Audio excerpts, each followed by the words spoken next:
Hey, what's up everybody? It's Lids, and we're back for some more Gwent, and today we're playing the new Barely Balanced seasonal event, which is an alternate game in which our entire deck gets replaced by 16 Elder Bears, powered 1 through 16. That means our deck is exactly the same as our opponents, so how do we win? Let me show you. Alright, so our deck is the same as our opponent's deck, which means we have exactly the same number of points as our opponent does. The only difference is whoever's going first is getting a 3-point advantage from their stratagem. That means that the way you win matches is by winning rounds more efficiently than your opponent so that you have more points remaining in your deck by the time you get to round 3. I already did a really detailed guide on the strategic fundamentals of this event, so if this is your first time playing Barely Balanced, watching that video first is going to be really helpful, because today we're jumping straight into the details. So this is a bit of an awkward hand because we don't have much low value stuff besides this 3 and 5. Then we get a lot in the mid-range here, 7, 8, 9, 10, 11, 12, then some in the high range as well. We can maybe even just go with what we have here and see if we can win round 1 with what is, I would say, on the whole, probably still more points in round 1 than you would typically see just because we have so few low value cards. But then the bigger question will become, what do we do in round 2 when it's not obvious whether we'd want to go high or go low? But getting a little ahead of ourselves here, let's see what ends up happening in round 1. So they start with relatively simple, just 3-point card. Let's use our mid-range here effectively. Can potentially win against some low cards here if we just play mid-value cards, and after there, playing all their small stuff, that certainly may be something that we can manage. So, there's something to be said for trying to save that 3-point bear. But yes, we can basically just continue to match them, go low, after playing the 8 power bear, and just keep it relatively even one turn to the next. But if we overcommit a little bit here, then we could deliberately try to set ourselves up to bleed them in round 2. Now, granted, generally I would prefer to have more lower cards to pull that off. So in some ways, I think our greatest strength here is a long round 1, in which having a bunch of mid-range cards we're hoping is going to be enough for us to efficiently win this round. Either that or, as I said, we could, given how they just tied things up, be aggressive here. Yes, 3-point Elder Bear, most efficient way to catch them, without question. However, deliberately doing this to see if we can get them to pass early. Okay, because yeah, okay, and they tie us, alright. I think that's what this is going to turn into, is it's going to be a lot of back and forth, but I'm hoping that we have the flexibility here.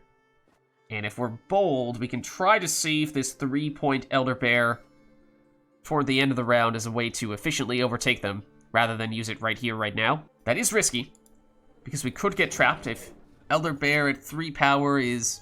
If 3 power is the most we have, and they, on their last turn, overtake us by 4 points, then we're going to have to let them win by 4 points, which is not ideal. So we may even choose to break out a 3-point Elder Bear a little bit earlier and save this 5-point Elder Bear as our final play. So when you're on red coin in particular, that is especially dangerous, because your opponent has an inherent advantage through starting with that 3 extra points from the 3-point Elder Bear that begins on the board. Okay, that's the first time they've not been able to perfectly tie us, but I'm sure they're more than happy to just catch us by 1. Okay, so now... this could be a pretty solid time to break this out. One would assume they still have a lot of low-value cards as well. So we've both done a bunch of mid-range, but what do they have left? Because we have... I guess that means we have both extremes, sort of, whereas they may only have one of the extremes. So I have to imagine they have something that's low, but we'll break out the 3 power bear now. Yeah, they have a 4.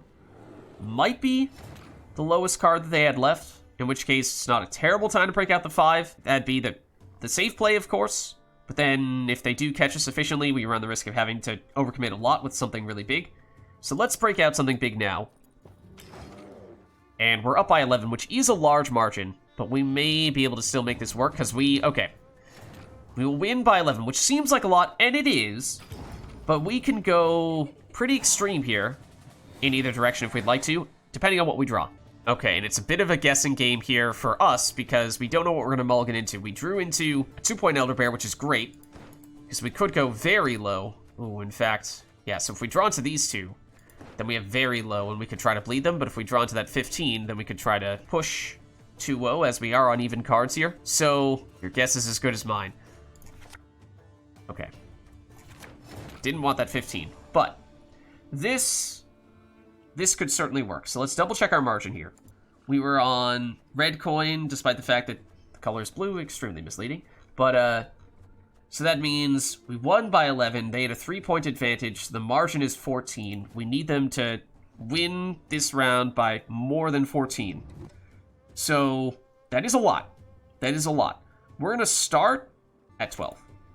Because of how high the margin is, we can't start small, otherwise they're going to fairly easily be able to gradually work their way up, and it's going to be a while, if ever, until we get to that margin. So what we're trying to do here is go in reverse.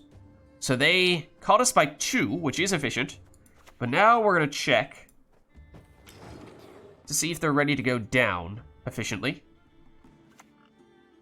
Ooh, and they may be. And they may be. Okay, well now we know they don't have a 5, of course, so we... Continue to work our way down here? Let's do it.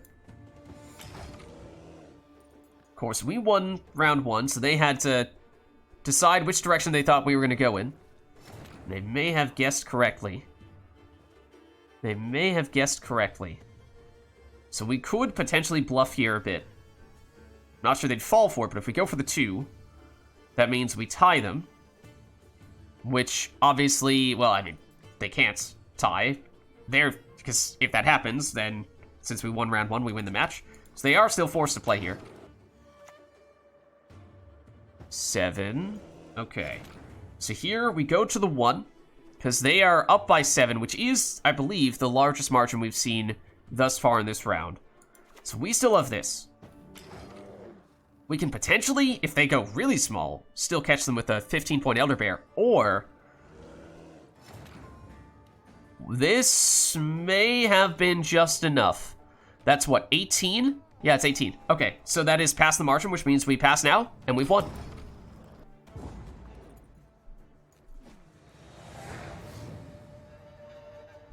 So actually, having that one big card was going to be helpful, because if they went really low, and that was, you know, a 1-power Elder Bear, they might not have been able to catch us if we dropped that 15-point Elder Bear. But we should have more points remaining at this stage, and take the win, despite the large margin we had in round 1. Alright, so going up against Skellige here. Obviously, both our leader abilities are going to be cancelled, so that much doesn't matter. What does matter is that they are on blue coins, so they have their stratagem, or really a 3-point Elder Bear is what that's going to turn out to. So that means they have a 3-point advantage here. Otherwise, our decks are completely identical. So it's just a matter of who can win rounds more efficiently, so that by the time we get to round 3, whoever has more points remaining in their deck is going to be the winner. So we have a few somewhat low power bears here, but otherwise a lot of mid to even high power bears. So I think what we might try to do here is push a little bit aggressively in round 1, which is risky on red coin in particular, because our opponent does have an inherent 3-point advantage from their stratagem. Let's maybe dump some of those really high power bears to get ourselves a little bit more balanced here. But what I'm going to try to do is see if we can be aggressive in round 1 and deter our opponent from playing further by seemingly over committing cards. Well, I mean, they may be about to do the same thing. So this is what I was about to do, is basically play so aggressively to make our opponent think that we are not understanding how to properly play this event, but then tricking them in round 2 and then suddenly playing much more optimally. So bad that it's good, in other words, which is actually, if you know what you're doing, very possible in this event, and may even be what our opponent is trying to do right now with that 16-power bear. So yeah, exactly. That was just to try to get us to commit something big, but I didn't quite take the bait. They even matched us at 5 power there. Okay, so I think what they're going to do is what I was about to plan to do myself, is play one or two really big bears and make it seem like they're overcommitting, and then play a bunch of small bears in round 2 and try to bleed us out. So I think either we deliberately save a bunch of small stuff, which granted, after playing our 5 power bear, they have played theirs as well. But that might be a little bit tough to do, or we do fight fire with fire. They will have an inherent advantage, as they have that 3-point advantage there. But, alright, we'll get close. So we're at least in punching distance here after playing our 12 power bear. Okay. So now if we go up to 14, we could beat them by 1, which is, of course, the most optimal way to do so, but I believe we mulliganed our 14 or something around there. So we could jump up to 15. That is our highest bear that we have available to us. But we'll try it. Winning by 2, I mean, this is certainly fine. Basically, what I was referring to before is a strategy in which you deliberately overcommit to win round 1. Probably generally safer on blue coin because of that advantage here, but then what that allows you to do is basically say, okay, you know, I've overcommitted by X number of points. In this case, they're ahead by 13. They have a 3-point advantage from their starting bear / stratagem. So really, this is a 10-point overcommitment from them. They are then going to bet that they can play their smallest cards in round 2 and force us to overcommit by more than 10 points because they, after playing a bunch of big stuff, may only have small stuff left, so that may be kind of easy for them to do. Whereas if we got caught up in playing all of our small stuff, it would have been hard for us to fight against that. So I think we're prepared to handle that if necessary. But let's go for a 10-point Elder Bear here. Because then what we can do is if they choose to pass now, we can still play our 4-point Elder Bear. If not, then we are forcing them to overcommit even more. So they might play smaller now. Okay. So yeah, they did not want to play another big bear. Otherwise, they were concerned that they were going to overcommit too much. So if we go, 3 ties, so we don't want that. That's actually an automatic loss because they have the 3-point advantage here. If we go 4, we win by 1, which is perfect. Okay. So let's take a look here. They've played both their 15 and 16 power bear. We'll win by 1 point, which is the most efficient way to win. However, we need to now ask ourselves, do we want to try to bleed out using our low power bears and force them to overcommit, or do we try to push 2-0? And this will likely be strongly influenced by what we have here. So I strongly suspect that they have some low power bears, and that's why they were doing that in round 1 to begin with. They were trying to play aggressively and then save 1, 2, and 3 power bears to bleed us out. So they may be able to match this. But if we can, 1, 2, 3. We might have played 4 and 5, but 6, 7, 8, 9, 11 in hand. So this is our lowest possible hand. So this is ideal for bleeding them out. So now what we need to do is, because they had a 3-point advantage in round 1, we overcame that by 1 point, which means the margin here, and you can double check always using this. So we won by 1 point. They were on blue coin though.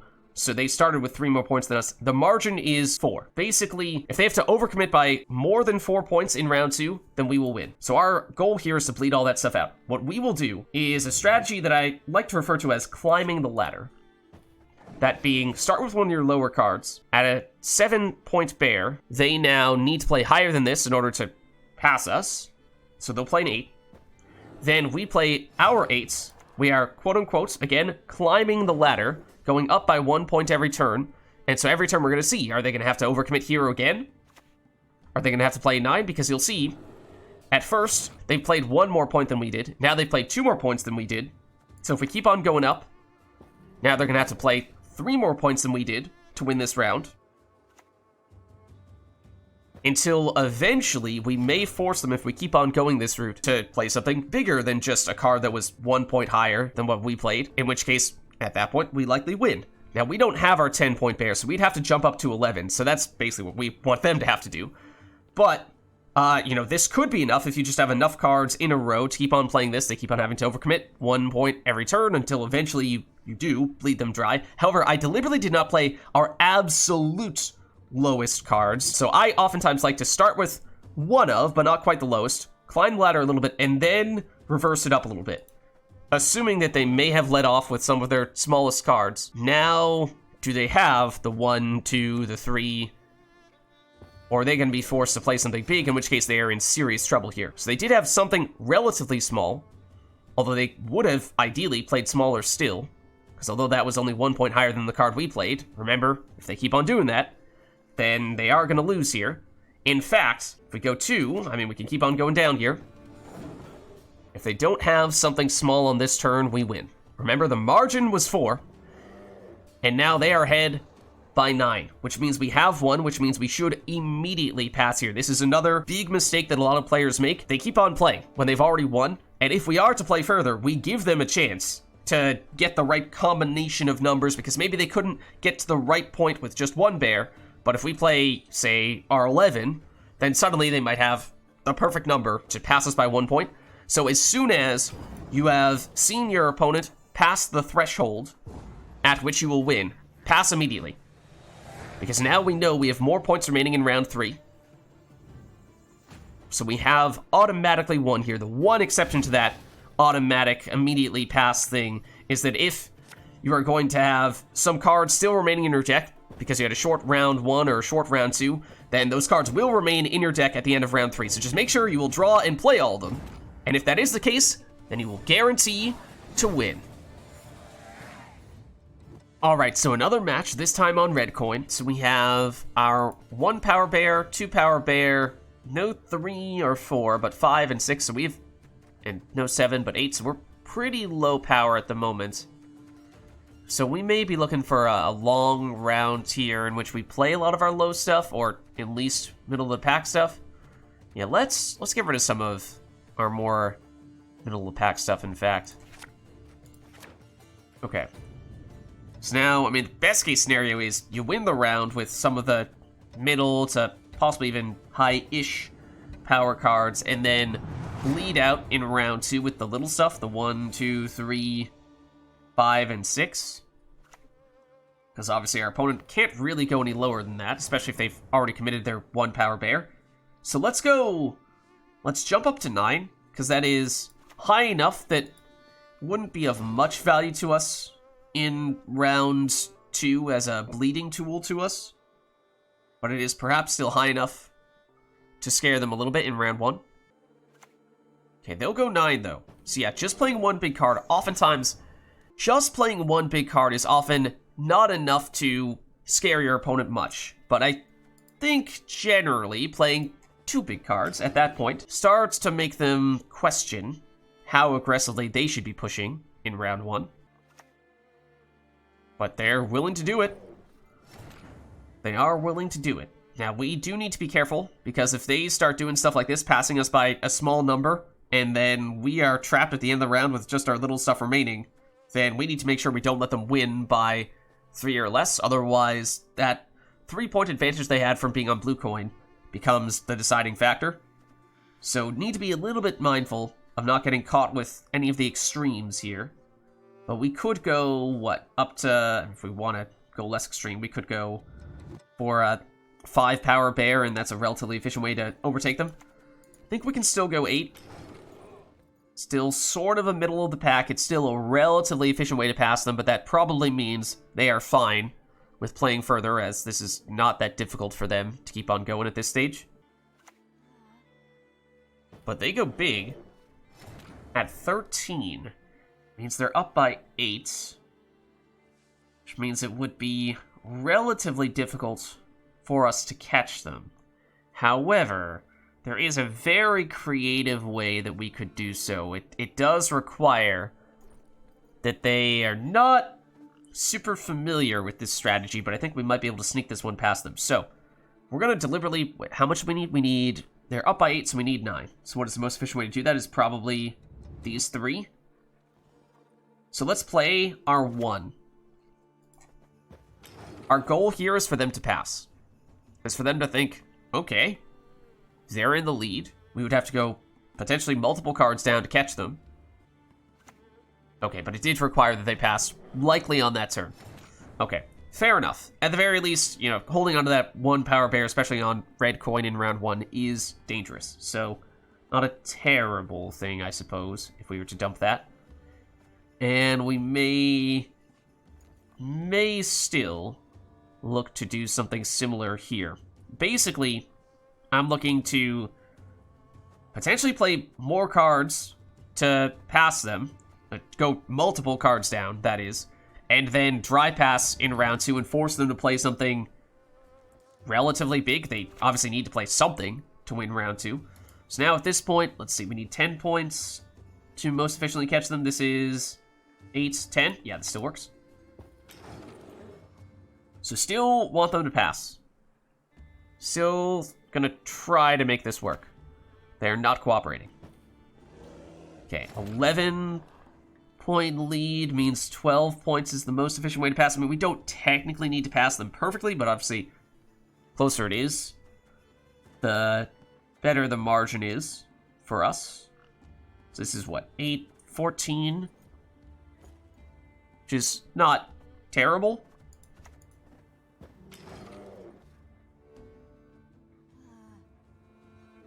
So still want them to pass, preferably now. They were holding on to some little stuff as well. Okay. So now margin is 13. Could pass by 1 with our 14-point Elder Bear if we really wanted to. That is perhaps a little bit tempting, as we've been playing games for a little while now, and perhaps they're not ready for us to go for the perfect pass right now. So now, suddenly, it's a totally different strategy, as rather than playing low and being willing to play more cards than them. Ooh. Now, they have overcommitted a significant amount. But, let's see, so they're up by 13, which means 14 is the most efficient way to pass, which means we could go 13 plus 5, which is still an overcommitment. It's not absolutely terrible. Let's go for it. So if they want to play further, now they're going to have to seriously overcommit in round 1. So we would probably consider passing if they were to play further now. But they do. Okay. So now they've overcommitted by, well, they're ahead by 23 points. They got the 3 free points from their stratagem / starting 3-point bear. So it's really 20 points they've spent more than us, which means even if they were to dry pass in the next round, we can easily use a throwaway Elder Bear of any variety and still be able to win round 2 and have enough points left to win round 3 as well. So I think we're in a good position here, because that is such a huge margin. And because we have more than 20 points more than they do, that means we have more than 1 bear more than they do. So we could even use a 16-point Elder Bear as a throw, we would still be fine.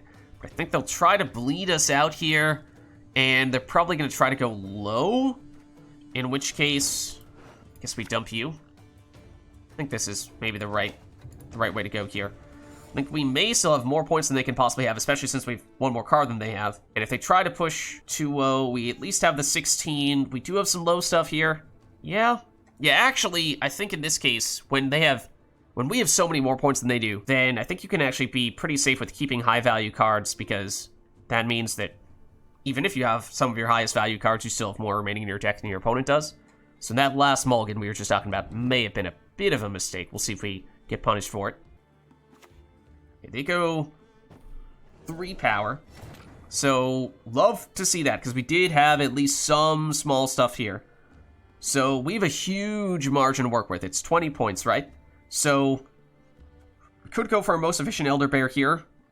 Our most efficient one would be the 4, but I deliberately sometimes, when we have such a big margin, go for something that is maybe not going to put us right up next to that margin, but not quite the most efficient option. That way, if they try to whittle away and force us to play things a little bit higher, then we can still go reverse and go for something smaller. Basically, a counter to the climbing the ladder strategy that I may have mentioned. If not in this match, then I probably will mention in a future match. Okay, so now they're going a little bit bigger, but we don't have to be too worried about that, as this brings us to 27. And at this point, I believe it may be mathematically impossible for them to catch us in any circumstance. Obviously, even if they play their 16, we can play our 16. beat them by 2 in round 2, and because we still have so many more points remaining in our deck, we will win in round 3.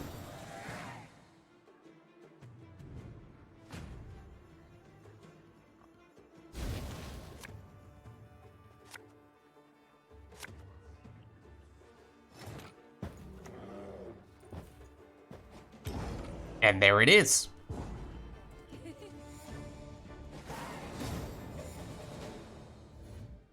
So there's a look at a guide for the Barely Balanced seasonal event. Previously, we did a very detailed guide for this event with all the fundamentals, so if you did not see that video, definitely check it out. I spent a lot of time giving you guys specific examples and explanations of what to do in various situations. With that being said, there's not much else for us to do in this event, so I may not make any more Barely Balanced guides, but thank you all for watching, and let me know which tough leader ability contracts you want to finish in this event. And I'll catch you next time!